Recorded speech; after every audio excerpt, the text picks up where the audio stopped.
We are the seventh civilization. Close your eyes and let your breathing settle into a slow, steady rhythm.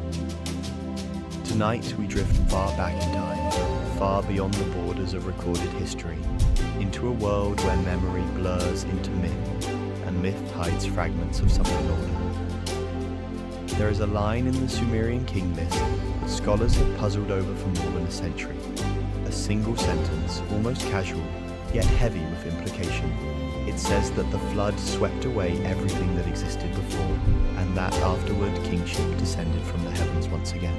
For generations, historians treated this as poetic imagery, a mythic reset, a symbolic rebirth. But when that line is read alongside the epic of Atrahasis, the Eridu Genesis, and the broken tablets of the ancient creation poems, a different picture begins to emerge. A pattern, a rhythm, a cycle that seems to repeat not once, but 6 times before us. 6 rises, 6 erasures, and now, a 7th. Imagine Eridu, the first city, layers of clay and ash stacked beneath it like pages of a forgotten book. Archaeologists in the 20th century dug through those layers, expecting a simple timeline. But what they found instead were abrupt breaks, sudden shifts, entire cultural horizons wiped clean, replaced by something new, as if the world had paused and restarted. Across the ocean, on every continent, stories echo the same memory. A great flood, a world before the world, a time when humanity lived differently, built differently, understood differently.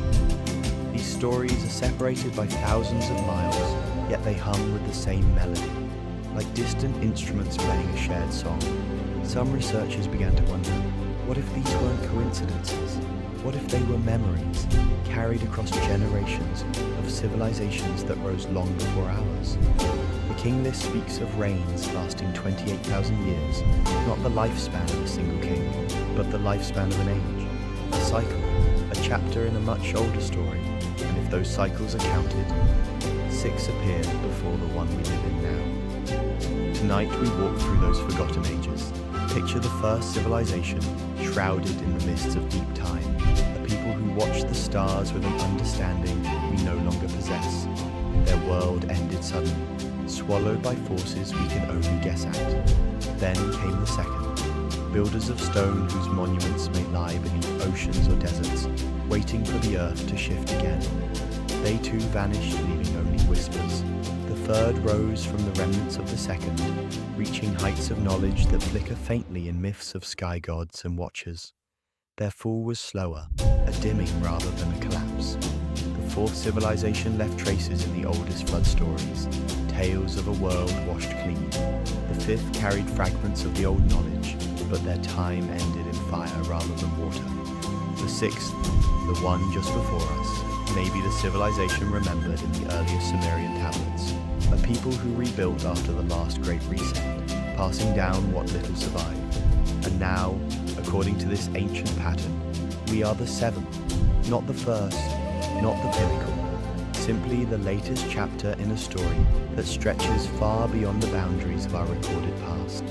As you drift towards sleep, imagine these cycles like waves on an endless shore, rising, falling, leaving behind traces for the next to discover. The tablets do not tell us what ended each age. They only remind us that nothing is ever truly lost, only buried, waiting for the right moment to be remembered. Let your breath slow. Let the weight of time settle gently around you. You are part of a story older than history, older than memory. A story written in clay, in stone, and in the quiet spaces between civilizations. Rest now, and let the ancient world keep watch as you sleep.